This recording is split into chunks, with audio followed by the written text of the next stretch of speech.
Drama की starting होती है जहाँ पर हम लोग निंग को देखते हैं। यहाँ पर एलिन निंग का मजाक बनाते हुए कहती है कि तुम्हारी डायरी तो मिस्टर लू से भरी हुई है, तुम मिस्टर लू के बारे में अच्छे से जानती भी नहीं हो और उनके बारे में लिखने की हिम्मत नहीं करते हैं ना।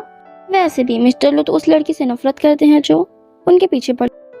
निंग कहती है कि मैं ही हूँ जो मिस्टर लू को लाइक करती हूँ, तो क्या हुआ। हाँ, तभी वहाँ पर मिस्टर लू निंग को कहते हैं कि मैं 10 मिनट के अंदर तुम्हारी रिजाइनेशन की रिपोर्ट देखना चाहता हूँ। नेक्स्ट सीन में मिस्टर लू के साथ निंग थी और उन दोनों ने जो है नाइट स्पेंड कर ली होती है। जब निंग उठती है तो सोचती है कि ये मैंने क्या कर दिया, इस बॉस ने तो मुझे कल ही जॉब से फायर किया है, मुझे कल रात इतनी ज्यादा नहीं पीनी चाहिए थी। और यहाँ पर वो किसी पर्सन को कॉल करती है और कहती है कि मैं 3 साल के लिए आपके साथ जुड़ने को आ रही हूँ, और यहाँ पर सोच रही थी कि मैंने गलत आदमी से पंगा ले लिया। फिर वहाँ से निंग चली गई होती है। फिर हमें कुछ साल बाद का सीन दिखाया जाता है जहाँ पर एक बंदी कह रही होती है कि क्या आप सचमुच चीन वापस जाना चाहती हैं, क्या आपको डरने की वहाँ पर काफी ज्यादा ट्रबल होगा। निंग कहती है कि ये सिर्फ एक 1 नाइट स्टैंड था, वो कब का भूल चुका होगा।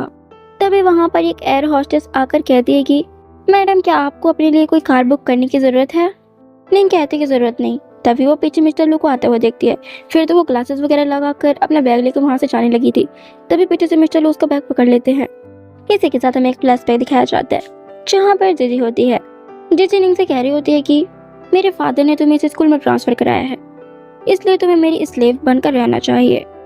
मैं अब चाहती हूँ कि तुम मेरे सामने नील डाउन होकर बैठो। निंग कहती कि मैं तुम्हारी बात क्यों सुनूं, वो लोग तो उसे परेशान करने लगते हैं। तभी वहाँ पर मिस्टर लू बैठे हुए थे। मिस्टर लू कहते हैं कि सिक्योरिटी गार्ड आ रहे हैं। मिस्टर लू ने यहाँ पर निंग की हेल्प की थी। यहाँ पर तो निंग बिल्कुल नॉर्मली बिहेव कर रही होती है। कहते हैं कि क्या कोइंसिडेंस है। मिस्टर लू सोचते हैं कि मैं 3 साल से तुम्हारा वेट कर रहा था। लू कहता है यहाँ पर 3 साल बाद भी तुम्हें वो रात याद है, वो तो वहाँ से भागने वाली थी, वो तो उसका हाथ पकड़ लेता है। यहाँ पर लू कहता है कि चलो मैरिज कर लेते हैं। निंग कहती है मैरिज। बाद में यहाँ पर ये दोनों मैरिज कर लेते हैं और इन दोनों को मैरिज सर्टिफिकेट मिल गया था। निंग तो सोच रही होती है कि इसने सिर्फ मुझसे मैरिज अपने पेरेंट्स के संतुष्टि के लिए किया है, मुझे डर है कि ये मैरिज ज्यादा टाइम तक नहीं टिकेगी, इन दी एंड ये फेक मैरिज खत्म हो जाएगी। मिस्टर लू कहता है मेरा टाइम बहुत ज्यादा प्रेशियस है, मेरे पास आपके साथ ये फेक मैरिज का खेल खेलने का टाइम नहीं है। यहाँ पर तो मिस्टर लू कहीं बाहर जा रहा था बिजनेस मीटिंग पर और उसे काट देता है और कहता है कि मैंने तुम्हें अपने घर का एड्रेस वगैरह सब भेज दिया है, तुम वहाँ पर चले जाना। नेक्स्ट सीन में वो ऑफिस जाती है और यहाँ पर वो सोच रही थी कि एक टाइम था जब यहाँ पर मिस्टर लू ने मुझे फायर किया था, अब तो मैं बॉस की वाइफ ही बनकर यहाँ पर आ गई हूँ। यहाँ पर तो सभी लोग बात कर रहे होते हैं कि मिस्टर लू की तो अभी भी मैरिज हुई है, पता नहीं। यहाँ पर तो एक लड़की कह रही होती है कि मुझे लगता है कि वो जीजी है, वो दोनों बचपन के फ्रेंड। डोर पर साफ टंगा हुआ है कि जिस पर लिखा हुआ है किसी को भी अंदर आने की अनुमति नहीं है, क्या तुम्हें वो बोर्ड नहीं दिखा। निंग कहती कि मैंने तुम्हें 3 सालों से नहीं देखा और कहती है कि ये लू ग्रुप तुम्हारा है जो तुम मुझे इस तरह ऑर्डर दे रही हो। एलन कहती कि बेशक ये मेरा नहीं है, लेकिन 3 साल पहले तुम्हें इस जॉब से फायर कर दिया गया था। यहाँ पर तो वो और ज्यादा बकवास करने लग गई थी और कहती कि मिस्टर लू की तो मैरिज भी हो गई है, तुम्हें एडवाइस देती हूँ कि मिस्ट्रेस बनने की कोशिश मत करना और इसके बारे में सपने में भी मत देखना। बाद में मिस्टर लू जीजी के पास जाता है और कहता है कि मैं तुम्हारे साथ यहाँ पर टी पीने के लिए अपनी फ्लाइट को मिस नहीं की है, मुझे बताओ कि तुम क्या चाहती हो। जीजी कहती है कि मैं तुमसे मैरिज करना चाहती हूँ। मिस्टर लू कहते हैं कि क्या तुमने मैं मैरिड हूँ। दूसरी तरफ यहाँ पर निंग को सब कुछ पता चलता है। वो तो बार बार आकर काफी ज्यादा पी रही होती है और उसने तो मेल मॉडल को भी ऑर्डर कर दिया था। ऊपर से मिस्टर लू का असिस्टेंट उसे देख लेता है और मिस्टर लू को फोन करके बता दिया था। मिस्टर लू कहता है कि नाटिन में किसी मॉडल को हायर करने की लागत कितनी होती होगी। जीजी कहती है कि मुझे कैसे पता होगा, मैं ऐसी जगह पर नहीं जाती। यहाँ पर पीछे एक वेटर कहती है कि $10,000 लगता है। लू सोचता है कि अरे इसने तो 8 लोगों को बुला रखा है, वो तो वाकई में एंजॉय कर रही है। और यहाँ पर जीजी कहता है कि हम एक दूसरे को अच्छी तरह से नहीं जानते, प्लीज तो आप मुझे मिस्टर लू कहें। यहाँ पर तो जीजी कहने लगती है कि मैंने ही तुम्हारी लाइफ सेव की थी, मेरे पास ये पेंडेंट भी है। लू कहता है कि मत सोचो कि मैं सच्चाई नहीं जानता, मैं जानता हूँ कि तुमने मेरी जान नहीं बचाई थी, और वहाँ से उठकर चला जाता है। यहाँ पर तो जीजी किसी को कॉल करती है और कहती है कि मेरी मैरिज लू फैमिली में होना चाहिए और उस निंग की मैरिज किसी विलेज में कर दो। बाद में तो निंग यहाँ पर काफी सुकून से सो रही। मिस्टर लू यहाँ पर डोर नॉक करता है, वो डोर ओपन करती है, उसके तो अभी अच्छे से आंखें भी नहीं खुल। कहते कि तुम यहाँ पे क्या कर रहे हो। वो कहता है कि तुम मुझे अंदर क्यों नहीं बुला रही। वो तो अंदर आकर उसको दीवार से हटाकर कहता है कि क्या वो 8 मेल मॉडल्स मुझसे बेहतर? कहते हैं कि तुमने उस जीजी के लिए अपनी फ्लाइट पोस्टपोन कर दी। तुम इतना सब कुछ कर सकते हो, तुम्हें उन मेल मॉडल्स को ऑर्डर क्यों नहीं दे सकती? वो तो उसे किस करने लग गया था और काफी ज्यादा जेलस हो। नेक्स्ट सीन में एक पार्टी का सीन दिखाया जाता है जहाँ पर जीजी निंग को टॉन्ट मार रही होती है और कहती है कि मेरे फादर एक ऐसे मैन है जो चेहरे की परवाह नहीं करते हैं। मैं कभी भी किसी रॉबरी टाइप के पर्सन को गड़बड़ी नहीं करने दूंगी। वो तो कुछ नहीं बोली थी और एक टेढ़ी स्माइल दे रही होती है। निंग कहती है कि ये मेरी सिस्टर है जो बहुत कम एज से इसके बारे में बात करती आ रही है। ऐसा लगता है कि आपको मिस्टर लू की काफी ज्यादा परवाह है।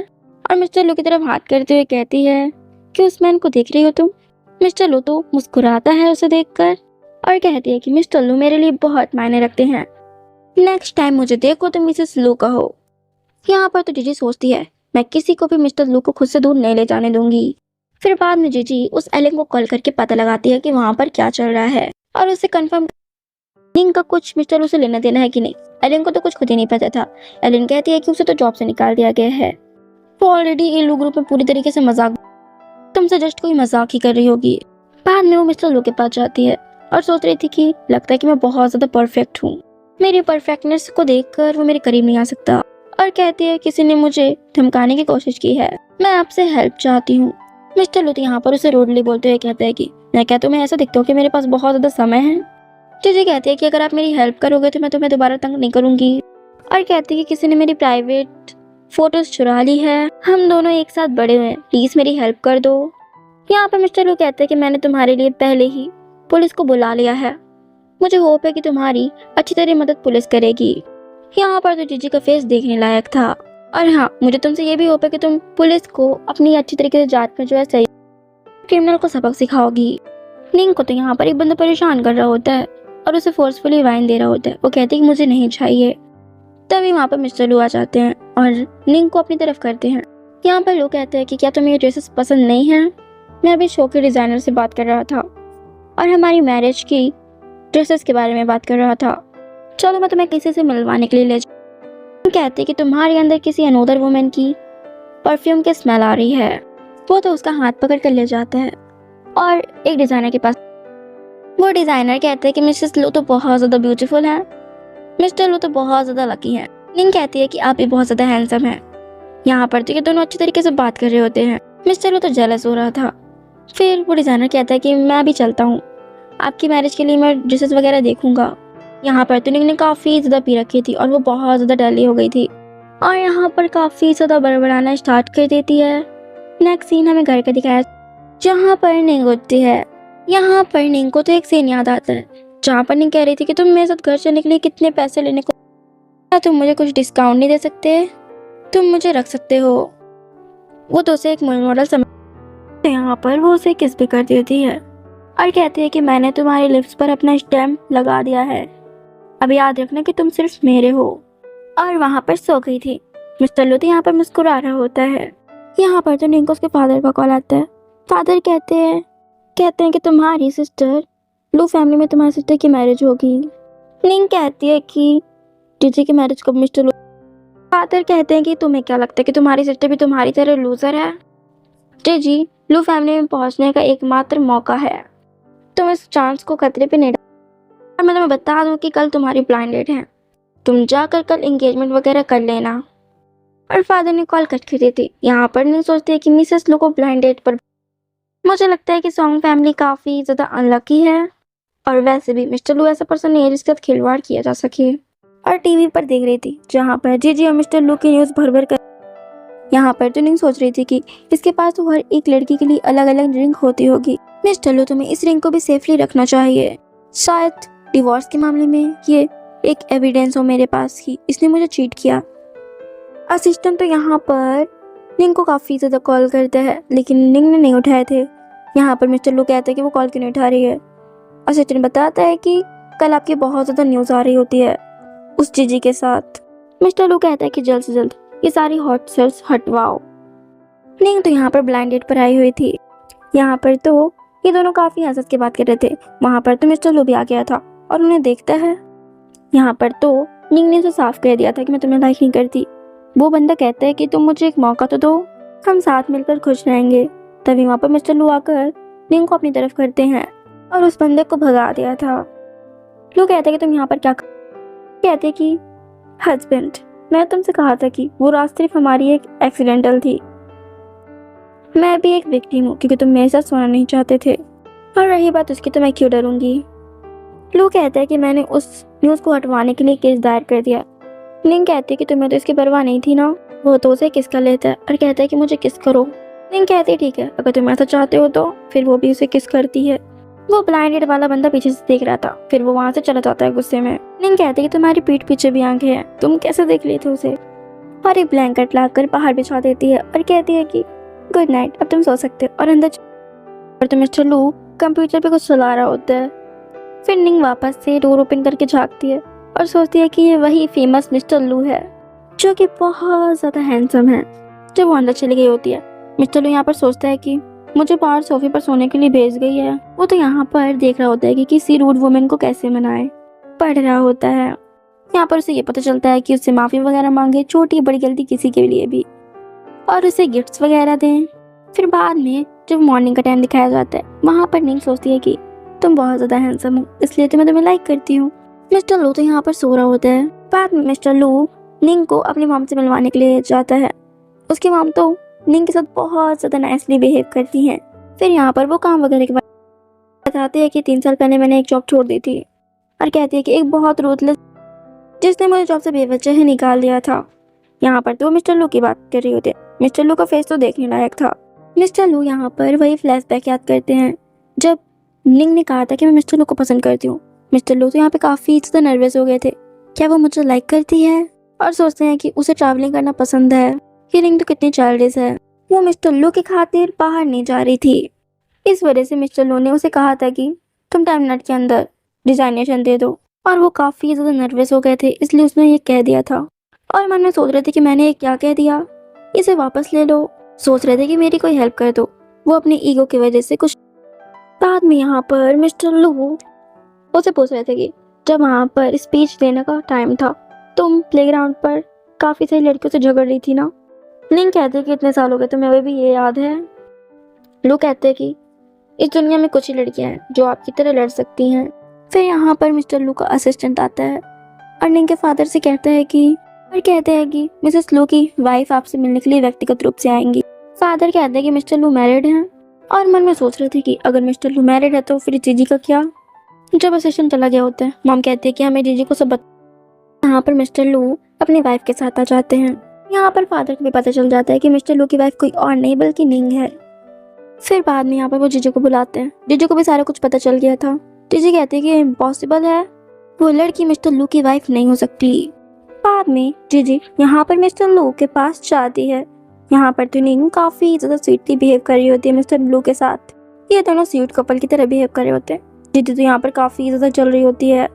जीजी कहती है कि तुम मेरे साथ पहले बहुत अच्छे रहे हो, तुमने मुझे हमेशा अपने दिल, तुमने तो स्टार ओशियन में भी जो है इन्वेस्ट किया था मेरे लिए। मिस्टर लू कहता है कि लू फैमिली, आपने हमारे परिवार को एक आपदा से बचने में हेल्प की थी, इसलिए आप एंटरटेनमेंट इंडस्ट्री में एंटर करना चाहते हैं तो आपको अनुमति है। तुम्हें जो जो रिसोर्स चाहिए थे मैंने तुम्हें दिए, इसके अलावा तुम मुझसे कुछ ऐसा वैसा एक्सपेक्ट। तुम्हारा और मेरे बीच कोई भी रिलेशनशिप नहीं है, और वैसे भी जो भी इन्वेस्टमेंट का जो पैसा था मेरे फादर ने दिया था। अगर तुम मुझे पर्सनली थैंक यू करना चाहते तो मेरे फादर को जाकर करो, क्योंकि उन्होंने ही जो है इन्वेस्ट किया था। लेकिन हाँ, मैं तुम्हें गारंटी नहीं दे सकता कि मेरी मॉम तुम्हें घर से बाहर ना कहीं निकाल। जीजी कहती कि क्या तुम्हें नहीं लगता कि तुम बहुत ज़्यादा सेल्फिश हो। लोग कहता है कि अगर तुम्हें लगता है कि तुम्हारे ऊपर पैसा खर्च करना एक स्पेशल फीलिंग है तो फिर तुम्हें मेरे फादर से ही बात करनी चाहिए। इसके अलावा मैं अब मैरिड हूँ। यहाँ पर जीजी कहती है कि क्या तुम नहीं जानना चाहती कि वो छोटी लड़की कौन है जिसने तुम्हें लड़की कैसे दिखती है। निंग तो यहाँ पर जाने लगी थी। मिस्टर लू निंग का हाथ पकड़ता है और उसे रोकता है। कहता है कि नहीं, मैं उसे नहीं ढूंढना। जीजी कहती है कि क्या तुम हमेशा उसे ढूंढना नहीं चाहते थे। लू कहता है कि मैं उसे ढूंढना चाहता था, लेकिन ये मेरा बिजनेस है, अगर इससे मेरी वाइफी के मूड पर असर पड़ता है तो मुझे नहीं लगता कि मुझे जानने की जरूरत है, और उसे बाहर फेंकवा देता है। मिस्टर लू यहाँ पर सब कुछ सच बता रहे होते कि जब मैं छोटा था तो मैं पानी पे गिर गया था, वहाँ पर मुझे एक छोटी सी लड़की ने मुझे बचाया था, मुझे याद नहीं कि वो कैसी दिखती है। निंग कहती है तो सच में तुम मुझे लाइक करते हो। लू कहता है कि तुम वो रिंग क्यों नहीं पहनती जो तुम्हें में। निंग एक ऑफिस पर वो जल्दबाजी पर एक लिफ्ट पर घुस गई थी। वहाँ पर तो मिस्टर झांग होते हैं जो कि पूरी कंपनी के बॉस होते हैं। यहाँ पर निंग कहती है कि काम पर देर से पहुंचे और अपने बॉस से मिलना एक लकी होने की बात होती है। झांग कहता है कि क्या आप चाहते हैं कि मैं आपका इलाज करूं? निंग कहती है कि नहीं मैं ठीक हूँ। तो फिर वो लोग बाहर आते हैं। बाहर कुछ कलीग्स कहते हैं कि आप तो मिस्टर झांग किसी के साथ लिफ्ट शेयर नहीं करते। वो यहाँ पर अपने आप को इंट्रोड्यूस करती है। फिर बाद में वो ऑफिस पे जाती है जहाँ पर मिस्टर झांग इस बॉस मत जॉब से मत निकालो, उसने तो उसके डिनर पे कुछ गड़बड़ कर दी थी इसलिए वो उसे जॉब से निकाल देता है। वहाँ पर निंग भी आ गई थी। मिस्टर झांग कहते हैं कि निंग आप मेरे साथ डिनर कर लो। बाहर तो कलीग्स बात कर रहे होते हैं कि ये बॉस तो कभी भी किसी के साथ डिनर नहीं करते। फिर जब वो जा रही होती है तभी उसे मैसेज में मिलता है जहाँ पर वही रील उसकी वायरल हो गई थी 3 साल पहले, जब उसने कहा था कि वो मिस्टर लू को लाइक करती है लेकिन मिस्टर लू ने उसे फायर कर दिया था। यहाँ पर निंग सोचती है कि अगर किसी को पता चला कि मैं मिस्टर लू की वाइफ हूँ तो ये न्यूज़ तो आग की तरह उड़ेगी। मिस्टर झांग कहता है लगता है कि आपको कोई टारगेट कर रहे हैं। यहाँ पर तो फिर जीजी आ जाती है और कहती है कि तुम्हारी वीडियोस वायरल आजकल बहुत ज़्यादा हो रही हैं। और मिस्टर झांग को सोच रही थी कि ऐसे ही बंदा है कोई और कहती है कि तुम ऐसे ही किसी बंदे से घूम रही हो। तुम्हें पता है कि मिस्टर झांग ने जो है मुझसे मैरिज करने के लिए अनुग्रह किया है। मैं तुम्हें वार्न कर रही हूँ कि सॉन्ग फैमिली को परेशान मत करो। मिस्टर झांग कहते हैं कि मैं नहीं जानता कि तुम कौन हो लेकिन मेरा नेम मिस्टर झांग है। जीजी कहते हैं कि आप प्रेसिडेंट हैं, सनराइज ग्रुप के प्रेसिडेंट। यहाँ पर तो जीजी पे चिल्लाती रहती है। वो लोग चले जाते हैं कि तुम अभी मुझसे किसी और मैन को चुराने की कोशिश क्यों कर रही हो? पता नहीं इस लड़की ने क्या कर दिया है। ये मिस्टर लू और मिस्टर झांग दोनों ही इसके पक्ष में हैं। दूसरी तरफ मिस्टर झांग के साथ निंग की भी पिक्स जो है वायरल हो जाती हैं। तो फिर मिस्टर लू जब वो पिक देखता है और कहता है कि ये बंदा कौन है, असिस्टेंट बताता है कि मैडम वहाँ पर मीटिंग के लिए गई हुई थी। मिस्टर लू तो काफ़ी ज़्यादा जेलस हो जाता है और कहता है कि हमारे रिलेशनशिप को पब्लिक कर दो, सब किसी को पता होना चाहिए कि निंग मेरी वाइफ है। दूसरी तरफ मिस्टर झांग कह रहा होता है कि मैं तुम्हें जॉब से नहीं निकालूंगा, डोंट वरी। आपके बॉस ने आपको कंपनी से निकाल दिया, अब वही कंपनी वापस चली गई, क्या आपको डर नहीं कि आपका सभी मजाक बनाएंगे? निंग कहते कि कोई बात नहीं। मिस्टर झांग कहते हैं कि तुम बहुत ज़्यादा इंटरेस्टिंग हो। फिर इनकी मीटिंग वगैरह भी बहुत अच्छी तरीके से हो जाती है। बाद में मिस्टर लू के लिए एक पंगा क्रिएट हो गया था। कुछ रोमांस वाली चीज़ें जो है स्क्रिप्ट पे लिखवा दी थी लेकिन कंपनी में तो रोमांस अलाउ ही नहीं था। बाद में मिस्टर लू के फादर निंग को बुलाते हैं। निंग के फादर कहते हैं कि तुम मेरे बेटे को छोड़कर चली जाओ, मेरे पास 100 तरीके हैं तुम्हें यहाँ से गायब करने के और मेरे बेटे को पता भी नहीं चलेगा। यहाँ पर निंग कहती है कि आप मुझे गायब भी कर दो लेकिन मिस्टर लू मुझे ढूंढने से नहीं रोक सकते। मिस्टर लू के फादर कहते हैं कि अधिकतम 6 मंथ, वो तो मैं 6 मंथ में भूल। निंग कहती है देख लीजिएगा। मिस्टर लू फिर 5 मिलियन मंगाते हैं। यहाँ पर निंग कहती है कि लगता है मिस्टर लू बहुत ज़्यादा कॉन्फिडेंट है और वो वहाँ से चली जाती है। फिर बाद में मिस्टर लू को पता चलता है कि निंग 5 मिलियन लेकर हुआनचंग ग्रुप में चली गई है। लू सोचता है कि निंग ये तुम क्या कर रही हो और कहता है कि मुझे पता है कि ये सब क्या हो रहा है। बाद में निंग सोकर उठती है, उसकी फ्रेंड उसे उठा रही होती है, वो तो उठने का नाम ही नहीं ले रही थी। फिर कहती है कि मुझे आज काम पर जाना है। उसकी फ्रेंड कहती है कि 9 बज चुके हैं। निंग कहती है कि ये तो बहुत ज़्यादा टाइम हो गया है। वो जल्दी जल्दी रेडी होकर वहाँ से भागते भागते जाती है। तभी वहाँ पर मिस्टर लू एंटर करते हैं। वो तो मिस्टर लू को देखकर शॉक, चलो तो उसे पकड़कर अपने साथ ले जाते हैं। निंग कहती है कि आप हुआनचंग ग्रुप के प्रेसिडेंट हैं। वो कहता है कि अपनी प्रशंसा मत करो, मैं यहाँ पर तुम्हारे लिए नहीं आया हूँ। यहाँ पर तो सभी लोग बात कर रहे होते हैं कि हमें पहली बार इतना सुंदर इतना हैंडसम प्रेसिडेंट मिला है और उसकी पहले से ही एक गर्लफ्रेंड है। यहाँ पर तो सारी एम्प्लॉयज मिलकर निंग को बहुत ज़्यादा परेशान करती हैं और उससे कहीं ये सामान मंगाती कहीं ये सामान मंगाती है, ऐसे करके उसे बहुत ज़्यादा परेशान करती हैं। तभी एक एम्प्लॉय से धक्का देती है जिससे मिस्टर लू के ऊपर हॉट टी गिरने वाली थी। तभी वो अपनी तरफ उसे मोड़ लेती है जिससे निंग के ऊपर ही पूरी हॉट टी गिर जाती है। यहाँ पर एक एम्प्लॉय कहती है कि ये इस ग्रुप की न्यू जो है इंटर्न है, इसलिए बहुत ज़्यादा शरारती है ये, मैं इसे अभी ही नौकरी से फायर कर दूंगी। यहाँ पर निंग कहती है कि तुमने मुझे धक्का दिया था, क्या किसी ने देखा? यहाँ पर तो कोई कुछ नहीं बोलता। मिस्टर लू अपने साथ ले जाते हैं। बाद में वही एम्प्लॉय कहती है कि मैं तुम्हें वार्न कर रही हूँ, मिस्टर लू की ऑलरेडी एक वाइफ है, तुम मिस्टर लू को सड्यूस करना बंद कर दो। क्या तुम्हें डर नहीं है कि उसकी वाइफ को पता चल जाएगा? निंग कहती कि जानते हुए कि उसकी ऑलरेडी एक वाइफ है, तुम एक मिस्ट्रेस बनने की कोशिश क्यों कर रही हो? वो एम्प्लॉय कहती है कि तुम किस बारे में बात कर रही हो? यहाँ पर निंग उसी की एक्टिंग करते हुए कहती है कि आज मैं बहुत ज़्यादा अकेली महसूस कर रही हूँ, क्या मिस्टर लू आपके पास थोड़ा सा समय है? यहाँ पर तो एम्प्लॉय कहती है कि तुम्हें ये कैसे पता, तुम्हें किसने कहा ये? बाद में निंग मिस्टर लू के पास जाती है। तुम बहुत अच्छे हो, तुमने मुझे इतनी जल्दी ढूंढ लिया। मिस्टर लू कहते हैं कि मेरी कीमत सिर्फ $5 मिलियन है। तुम्हें शायद पता नहीं कि लंबा हाथ कैसे मारते हैं। अगर तुम मुझे पकड़ती तुम्हारे पास 5 मिलियन से भी कितने ज़्यादा डॉलर ज़्यादा होते। निंग कहती है ठीक है, फिर तुम मुझे आज कितने $5 मिलियन दोगे। यहाँ पर तो वो उसे $50 मिलियन भेज देता है। यहाँ पर निंग कहती है कि आपके फादर ने जो $5 मिलियन दिया था, मैं जानती थी कि मुझे पता है कि तुम्हें मेरे कैरेक्टर पर बहुत ज़्यादा भरोसा है। लोग कहते हैं कि तुम अभी तक इतनी दूर नहीं पहुंची हो। और कहते हैं कि मुझे ये आज की कंपनी है कि ठीक है ले लो। यहाँ पर तो एक एम्प्लॉय वही एम्प्लॉय को बता रही होती है कि मिस्टर लू की वाइफ 1 महीने पहले भाग गई। तुम भी तो 1 महीने पहले ही हानजिंग आई हो, क्या तुम मिस्टर लू की वाइफ तो नहीं हो? आप मिसेस लू है ना? यहाँ पर तो वो एम्प्लॉय भी झूठ कह रही होती है कि हाँ मैं ही हूँ। यहाँ तो सारा कुछ निंग सुन ली होती है और वो जाने लगी थी। तभी एक एम्प्लॉय से रोकती है और कहती है कि तुम अब से मिस्टर लू से दूर रहना।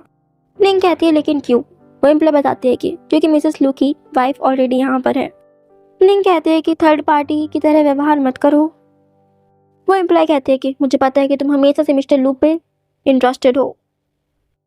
मिस्टर लू तो मुझे ढूंढने के लिए यहाँ तक आ गए हैं। निंग कहती है अच्छा, मिस्टर लू को पता है कि तुम उनके लिए इतनी ज़्यादा समर्पित हो। वो एम्प्लॉय कहती है कि तुम हो कौन? यहाँ पर वो एम्प्लॉय तो वो फेक रिंग जो है शो कर रही होती है और कहती है कि मिस्टर लू ने मुझे ये रिंग दी है। निंग कहती है कि ऐसी रिंग तो मेरे पास भी है, ये वाली पक्का फेक होगी। एम्प्लॉय कहती है। तभी यहाँ पर मिस्टर लू आ जाते हैं। यहाँ पर तो एक एम्प्लॉय कह रही होती है कि देखिए ये झूठ बोल रही है, ये निंग आपकी वाइफ होने का प्रिटेंड कर रही है।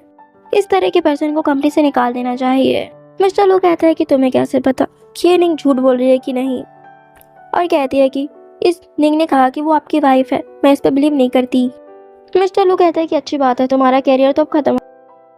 यहाँ पर तो एम्प्लॉय वही एम्प्लॉयज के पास जाकर कहती हैं कि तुम्हें तो कह रही थी कि तुम मिस्टर लू की वाइफ हो, अब तुम कुछ बोल क्यों नहीं रही हो?